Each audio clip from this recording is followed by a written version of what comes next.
பண்ணி விட்டால் நல்லா ரெண்டுமே மிக்ஸ் ஆகிடும்.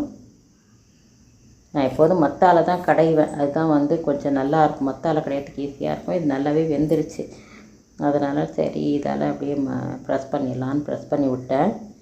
இப்போ இது கொஞ்சம்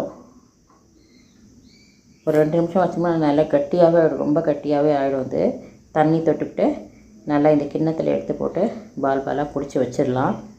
இன்னும் ஆறினோடனே நல்லா பால் நல்லா டைட்டாகவே ஆகிடும். இது சுட சுட இருக்குது.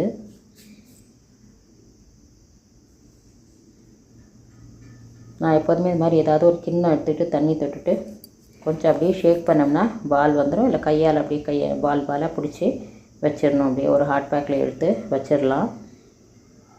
அவ்வளோதான். இது ரொம்ப சூடாக இருக்குது, ஆறிடுச்சுன்னா நல்ல கட்டி ஆகிடும். அவ்வளோதான், அது வச்சாச்சு, ஆயிடுச்சு.